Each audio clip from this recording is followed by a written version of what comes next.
Wow, that was the Flying Scotsman. Welcome to Partickhill Station. Hello and welcome back to Partickhill Station.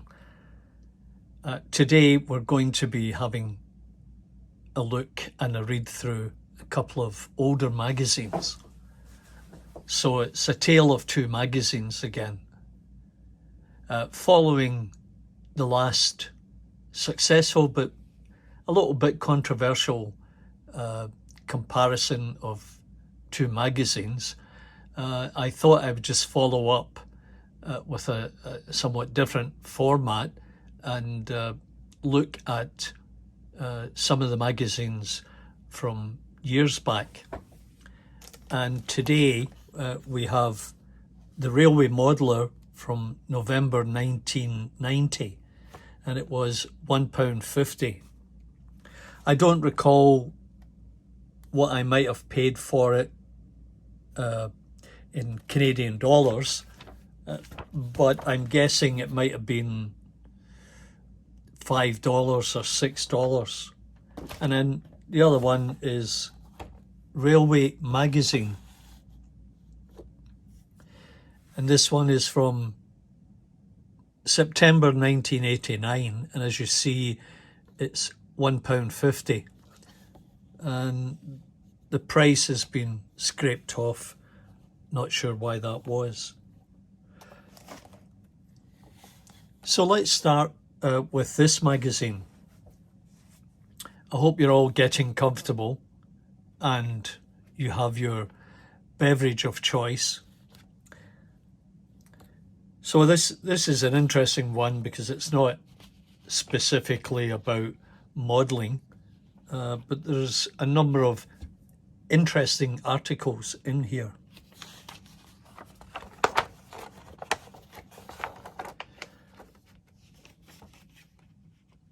So the usual listings, and your subscription at that time was £18 for the UK and £20 for overseas.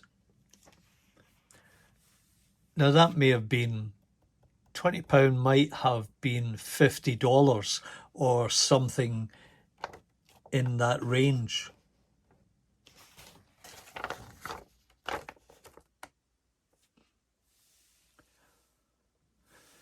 So here's an article on the Vale of Rheidol bidders look at Warkop branch.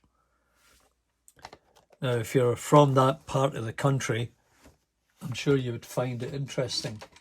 I just need to adjust the light here because I've got a bit of a shadow.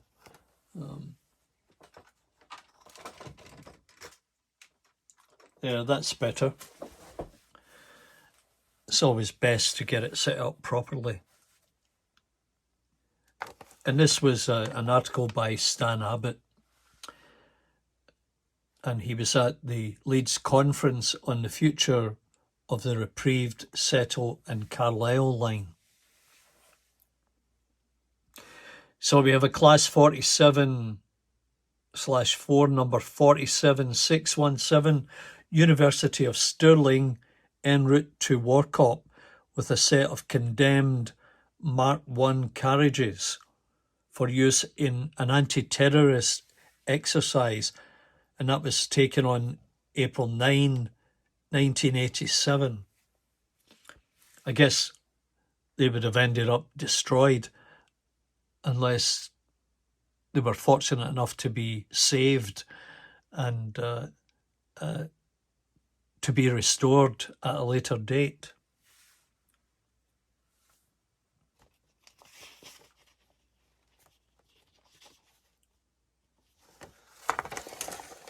And here is Signs of the Times. The two DVTs, 82, 109 and 110, make a sorry sight as graffiti covered the approach Derby behind class 31, number 31235, presumably for a repaint job on July the 4th.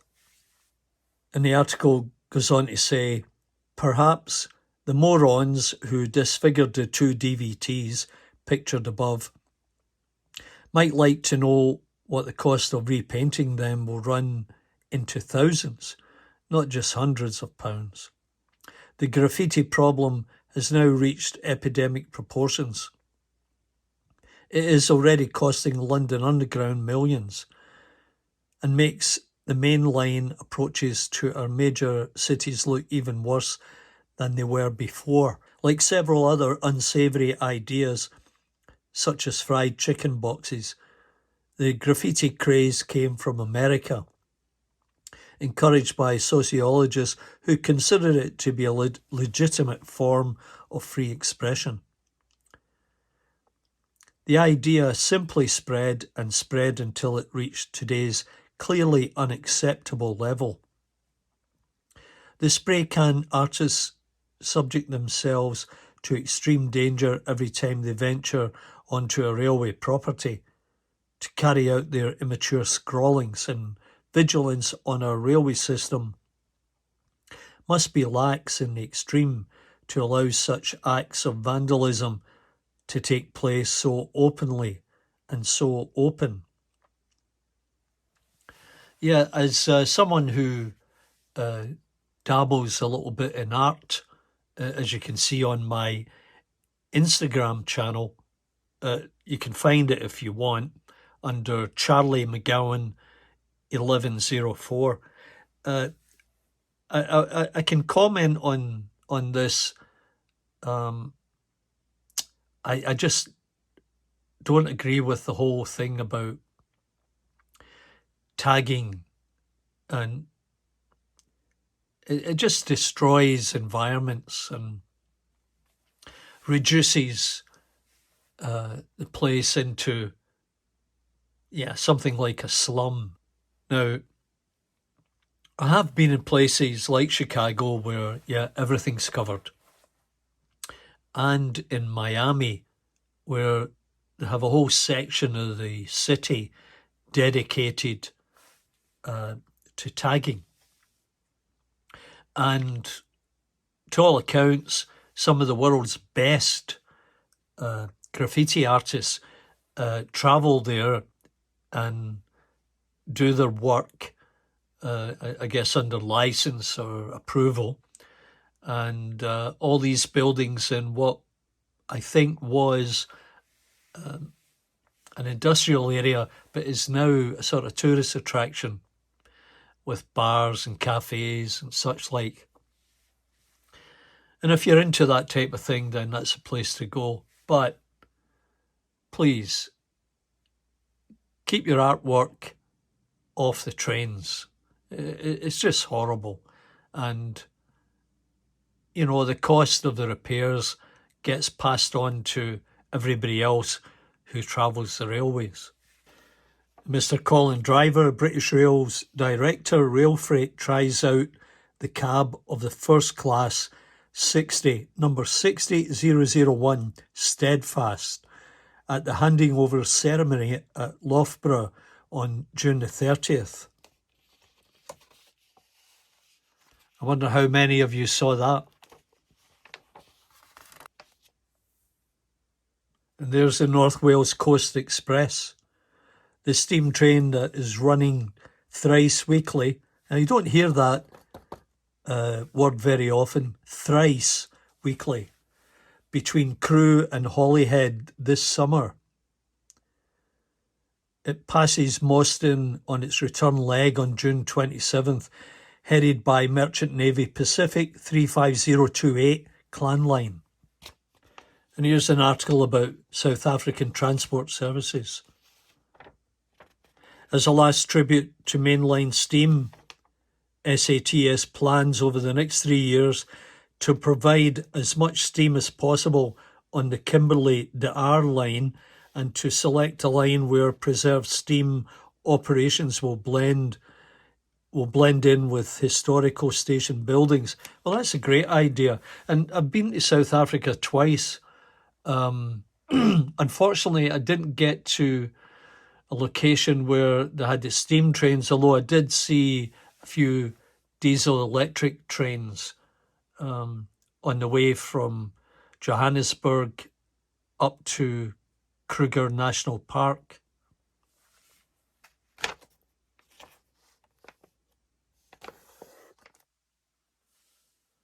And there's the Isle of Wight's new fleet of Class 483 electric trains. Refurbished London Underground, Bakerloo Northern Lines, 1938 stock, brought in to replace the even more ageing 1920s Class 485 stock, was welcomed at Ryde Pierhead on Thursday, July the 13th. It's a nice livery. I like that. It really stands out and looks very British. And there's some of the new stock arriving for the Isle of Wight.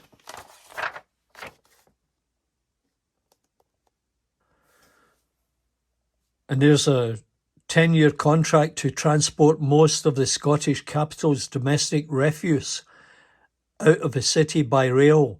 Was signed in Edinburgh on June 22nd of that year. The deal between Rail Freight and Edinburgh District Council, and the first of its kind in Scotland, is for the movement of waste in containers from Edinburgh District Council's compaction depot at Powder Hall to a private siding next to Tarmac Econo Waste Limited's landfill site at Kames near Kirknewton.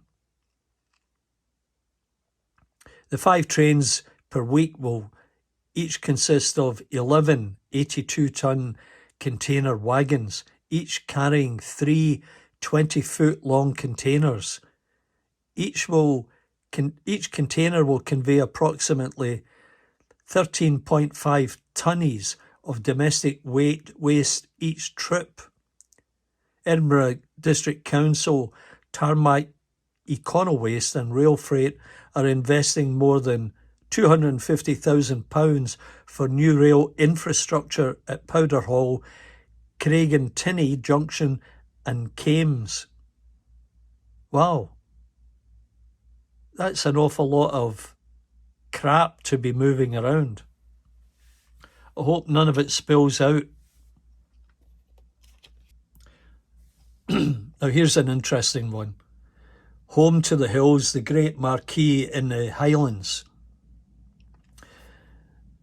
And here, a timeless scene at Shrewsbury as a K4 260 number 3442, the Great Marquee, leaves with the Chester leg of the lightly loaded Hereford Stockport Mancunian on Saturday, July 8th.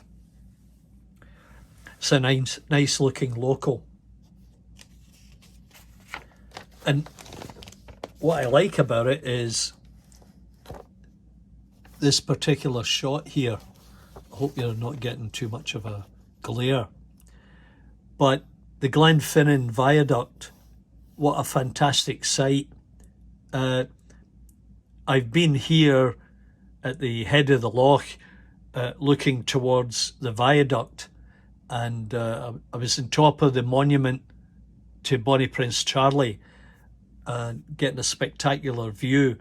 Now, I have these coaches which were converted from Lima Mark 1 coaches by a guy that I knew who painted them, put figures in them, did a spectacular job. And I've always wanted the matching K2 locomotive, which I've never been able to find. But those coaches look spectacular, and I pull them with a black 5. Now, I can't remember exactly when they stopped running those coaches, and it's not clear what happened to them, but it would be great to see them out there on that line. Just spectacular. And some then and now from Darlington to Stanhope. As you can see, the flashback summer 1952, a J21 060 arrived at Stanhope. And 27 years later, the Pacer, unit number 142025, arrived at the same location on May 7th, 1989. Yeah, these are interesting.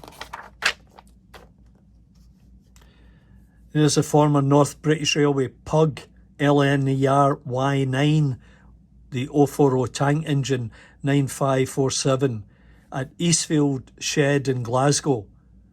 Two of this class went on loan to GWR at Milford Haven during the Second World War. Well, that's an interesting fact. There's an interesting photograph. The only thing it's missing is a horse.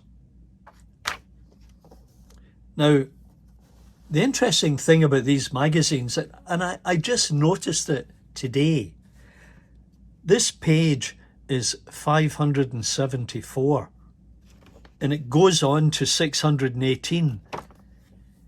This must have been the format at the time, and I never noticed this. So I guess if someone has the first issue of this magazine, they could check and see what the first page number was. That's really interesting. So there's a Midlands mixture here, a Big Bertha, a unique 010 Licky Banker number 58100, and it entertains a couple of schoolboys at Bromsgrove Depot in 1955.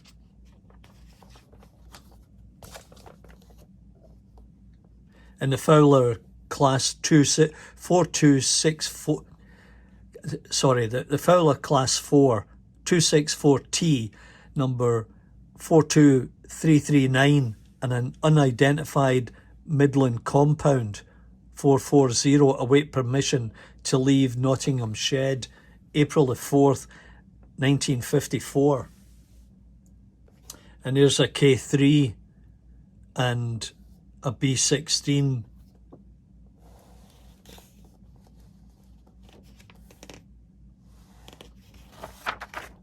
Yeah, it's great looking back at all these old photographs, and you know, if you're a real train spotter, which I know many of you are, it'd be interesting to know if, for the older generation, if any of you had seen any of these locomotives. And there's the IVAT Class 2 260 number 46502 was allocated to Nottingham 16A in 1954. And here it receives attention in the shed yard. Stepping up third rail performance. So this is on locomotive practice and performance, and it goes into great detail about this if you're interested in that practice. You see, it goes on to say in region 2, which shows here in this graph, speed to torque ratio. Although the torque is falling inversely to the speed of rotation because power is a product of force times speed. You may remember that from your physics at school. The power output of the motor is effectively constant during this part of its operating range. Field weakening is thus a convenient way of maintaining the power output, but there are unfortunately practical limits to the amount by which the field can be reduced without causing damage from flashover. So that's so interesting. And here is a complete list of what their findings were for the various units at the various stations. And here's a Turkish steam adventure. Interesting arranged locomotives.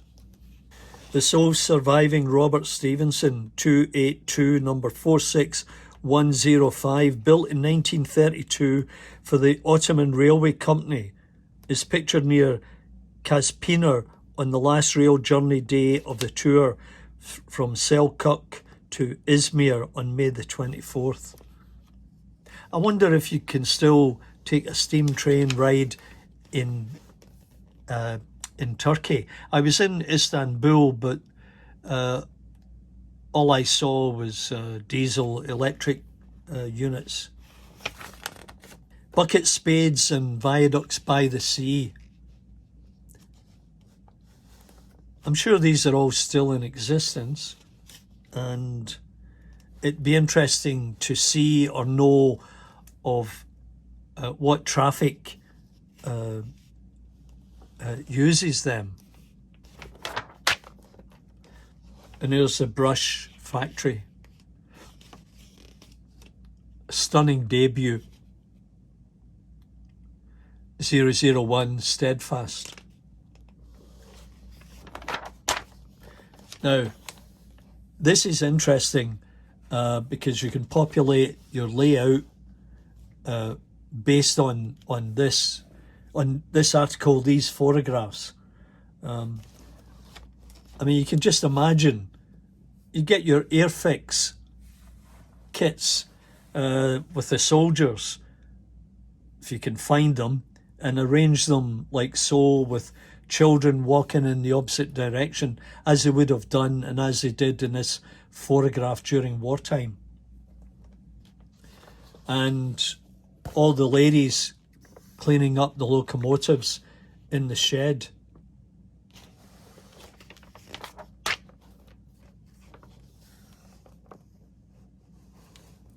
And how about this? That must have been awful work, wearing a gas mask and working. When I was a kid, we found some gas masks in the local dump, and they were awful things to wear and breathe. But yeah, they would be great to populate part of your layout. And once again, there are my coaches. And in this particular case, this is West Highlands as Paddy Smith's Black 5460, number 5407, leaves Glenfinnan Station with the 1335 ex Malig with the West Highlander for Fort William on August 6, 1985. Well, there you go, 1985, and it was still pulling those wonderful looking coaches. There's the Artengill Viaduct with the southbound Cumbrian Mountain Express in 1984.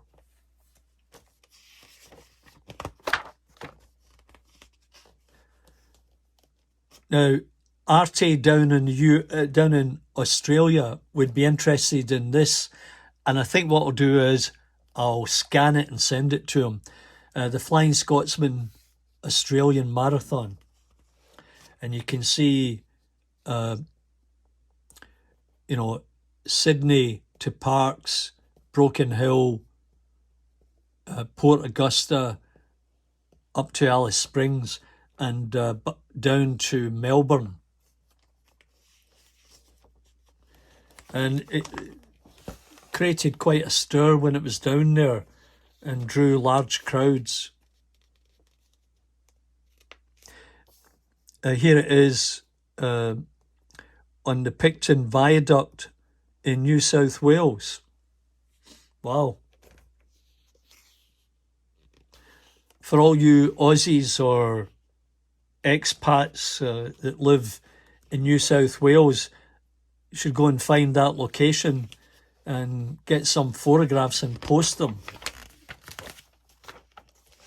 Oh, an interesting article on the train ferry.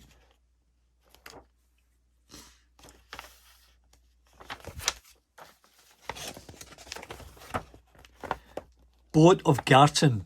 Now, I've been to Boat of Garton. I was up in that area for a week at one point, and I stopped by the station. Great location. They've got great stock there, and very picturesque. You can take a ride on it up the line.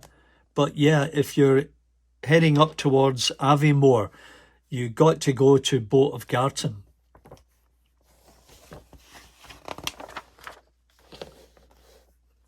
There's a miniature working model, 15-inch gauge of the Britannia.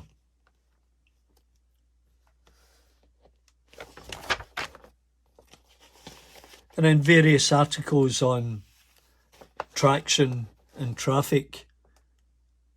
Oh, here we go. Scottish region. A visitor to the West Highland Line during June was Inverness-based Class 37, number 153. Just goes on to say, during its sojourn at Fort William, the locomotive not unexpectedly worked right through to Mallaig. Yeah, see, Mallaig is how the locals pronounce it. If you go up there and say, oh, I'm going to Mallaig, they know that you're from away. So bear that in mind. So on June 11th, number 37, 423, Sir Murray Morrison was noted in the Fort William district, working to and from Glenfinnan. Interesting. All these train spotters have recorded this for posterity.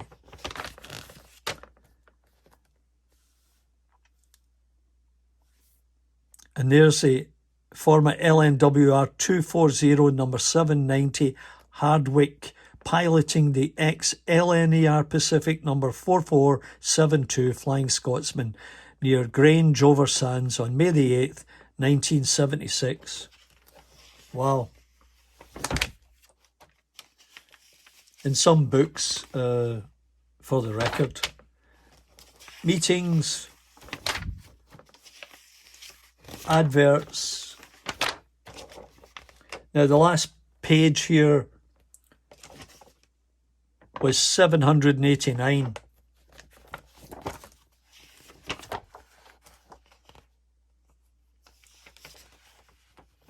And the first page marked was 556. You can do the math, but that's really interesting and nice magazine and wonderful photography. Yeah, I'd like to get one of these. If anybody knows where I might find one, please drop me a note. Okay, so moving on to Railway Modeller of 1990. As you see, by 1990, they get heavier. There's more, well, you could say there's more content, but I'd say there is more adverts. Okay, so let's just see how far in.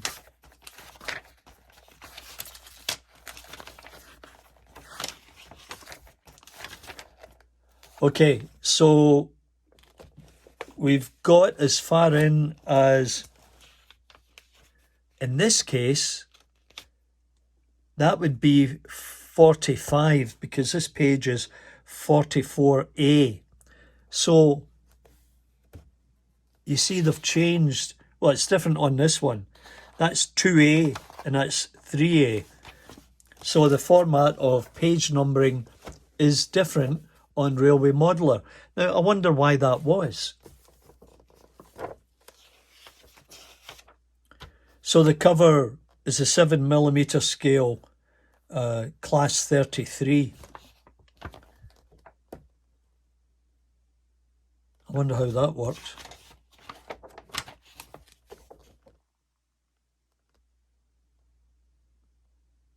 I'm not really sure how that can be. Anyway, let's see what the content is like. So there's Horsley Railway of the Month.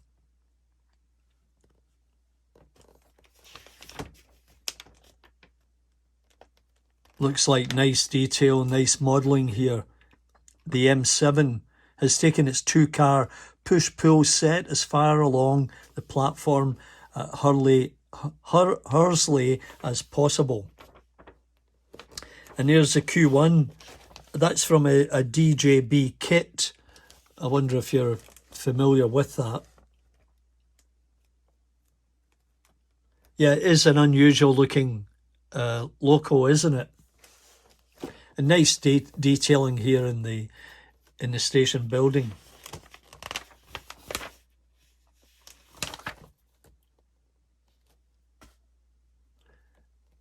It looks real in this black and white photograph.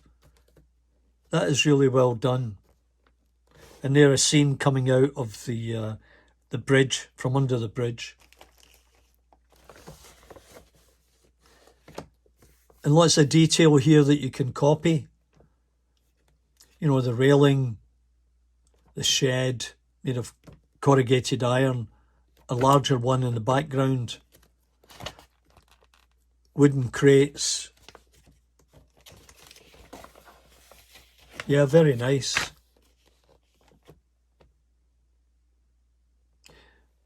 The water tank, that's an unusual, I've not seen one like that. That would be great to model.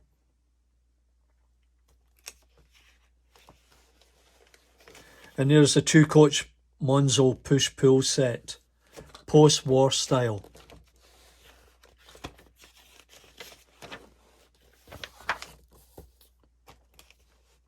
Earl of Radnor from the city, a noble locomotive modelled in 4mm scale. This is what I really like about the magazine, are the engineering drawings that they apply. And this was by Cyril Freezer. That's excellent. An excellent drawing. And it goes into great detail about all the parts, the running gear, the fittings, the pickups, on how it was modelled. Landscapes to foundations. A pragmatic look at some possible alternatives. And here in the article, it gives a comparison of using foam. So fill and fix, plastic foam. They're given a comparison, which is 18 pence per litre, 49 pence per brick, and that's as of July 1990, and 75 pence per brick for the £10.66 unit. And, you know, this would come in 12-inch depths, or a 1 cubic foot can provide 3 square feet of scenic pieces. So you see how they've measured it out, cut it and shaped it.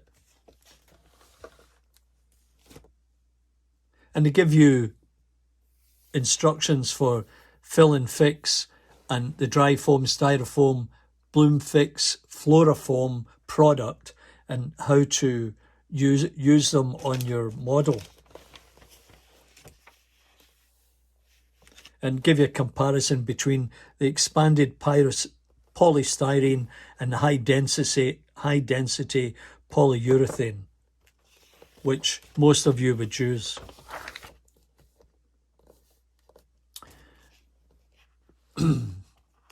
And here's an article 2, in building the Class 59s.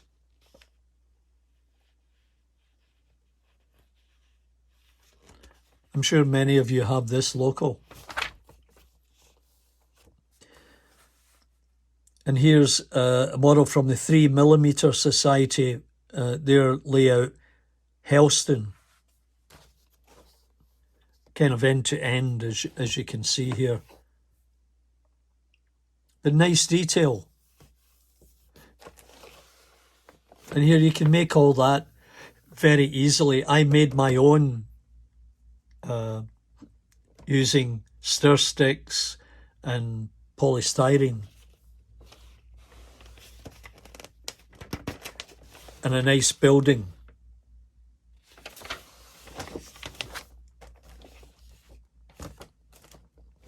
See, lots of detail that you can copy. Now, here's something I'm familiar with. Buchanan Street, Glasgow.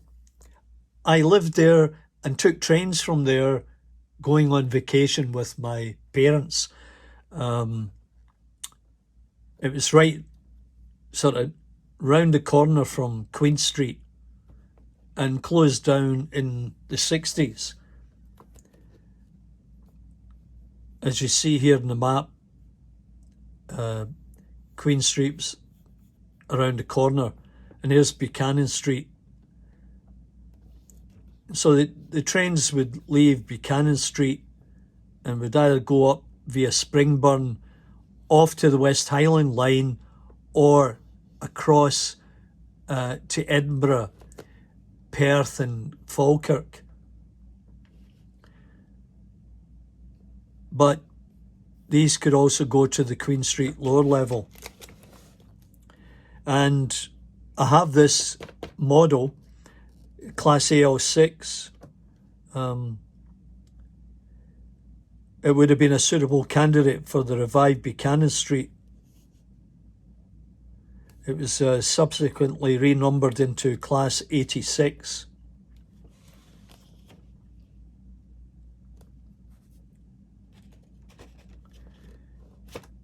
But they never rebuilt it, as far as I recall. I think they just demolished it.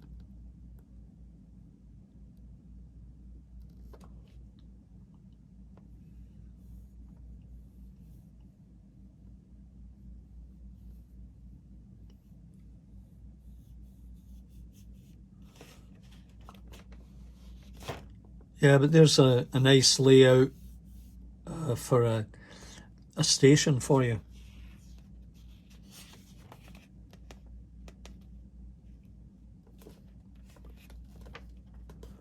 So it was about convenience. People coming from Cumbernauld, they were required to change at Springburn. Had Buchanan Street been retained, Cumbernauld would have been well served, but there would have been no direct access for trains from the West Highland or from Falkirk High. But this could easily have been resolved by the construction of a short link between the former NBR goods depot at Sighthill and the ex-Caledonian passenger station at St Rollox. So there you go, there's the whole story. Central Hall show preview. Miss it and you've missed it for good. And this is at Central Hall, Westminster, London. That's spectacular, that one.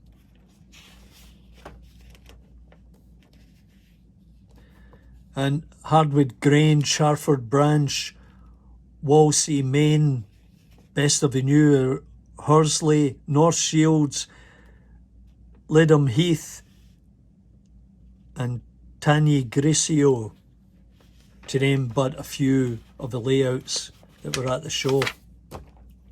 Oh, there's just an excellent building. That's wonderful modelling. That's on Inkerman Street. Wonderful modelling, and that's a great site there coming under the bridge.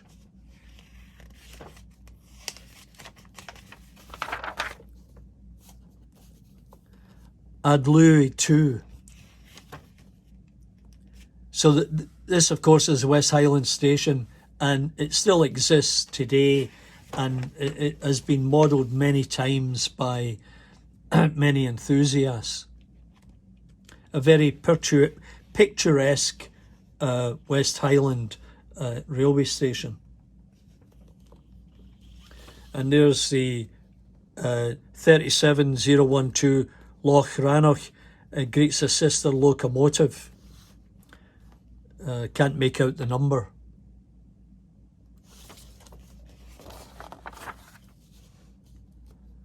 And here's a portable O gauge.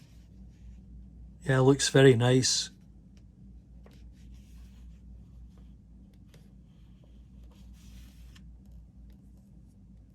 Now, I think Clive would have been, I think he showed some of these the other day that he received in the mail. So you'd probably like these.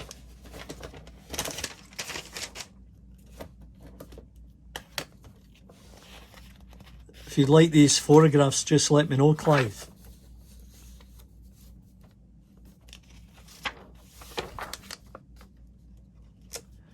Driffrin.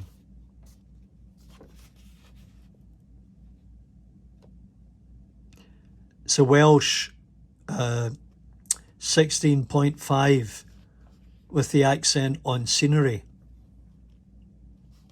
Yeah, nice. Really well done.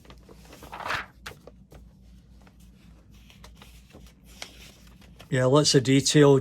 You can make that yourself from polystyrene. Really simple. And I like the garage petrol station. Yeah, it's very good. And there's the layout itself. Quite simple. Dunning Lane MPD. And there's a Q6, ER Pacifics, a V2, and XLMS Jubilee.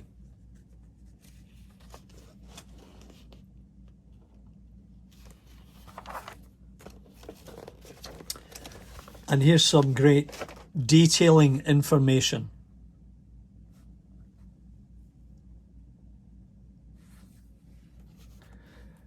For lamps in the yard. So if you wanted to model some yards and you're not really model lights for your yards and you're not really sure how to go about it, here they are here. Just let me know if you would care to receive this. I'd be quite happy to oblige and send them to you.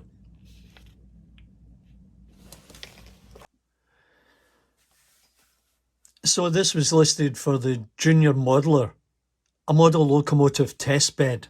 I would love to have one of these, and you know, it's self-contained, as you see here.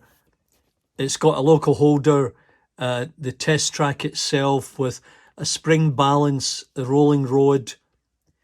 It's got holes provided for the rollers to suit all wheel sizes, and a control panel. So that would be ideal for any modeler, and even shows how to make your own rolling road here. It doesn't look complicated, and I guess with a minimum amount of tools you'd be able to fabricate this. But I think that's a great idea. Well, they were saying that the total cost was £25. Yeah. Excellent. And then some examples of what's available in terms of buildings and signals, plates, etc. And this is from the Modeller's Bookshelf. Britain's Railways at War. I've got a book. I'm not sure if it's the same author, but I have a book on that. Pretty detailed.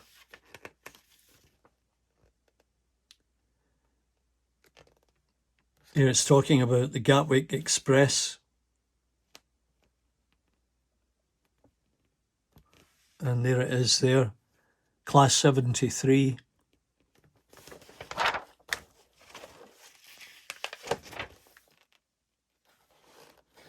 The signal box in Rochester. How many of you have been there? Is it still open, still running? Are they still running a business there? And then we get into listings again, and as you see, you know, in terms of modelling or railway related, it only goes from, let's see, page 482 to 525. So that's not very much reading. But that's the trend. If you want to buy a magazine, it has to be supplemented by adverts in order to cover the publishing costs. I guess that's what it boils down to.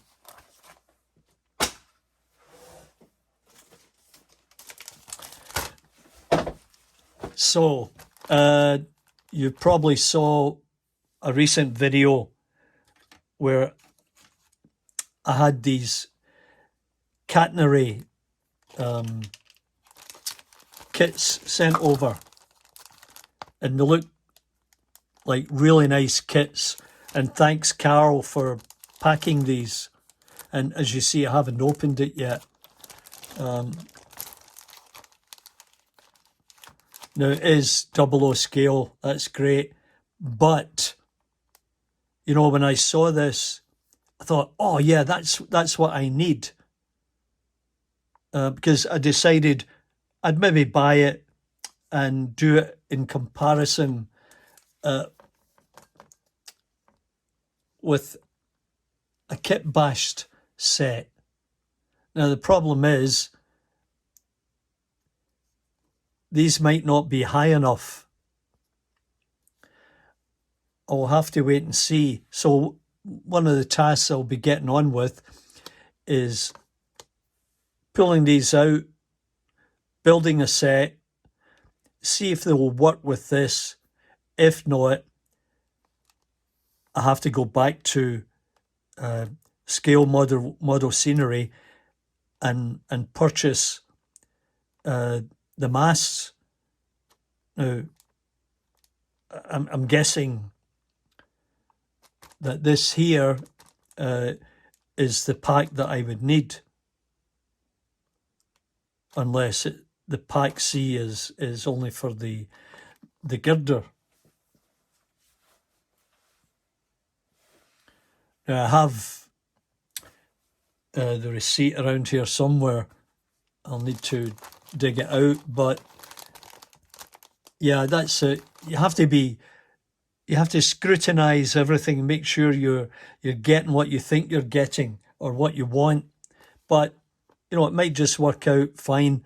And you know, I was planning to build the girder just like these ones, using plastic card, and I'll probably do so in the end.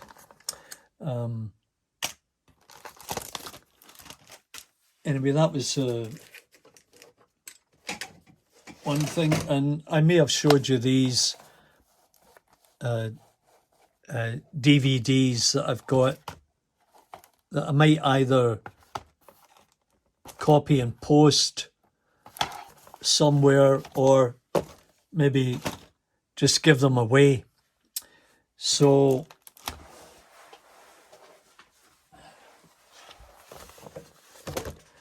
yeah, I hope you enjoyed the review of these two magazines. Quite different from our modern day magazines, and more black and white than colour, that's for sure. But the black and white ones are quite unique looking. I enjoy looking at them. So thanks very much for sticking with me, and I do hope you enjoyed listening to me ramble on about the contents here. And if you've got any comments whatsoever, positive or negative, I'd be more than happy to read them. And of course, you know, I will respond in kind.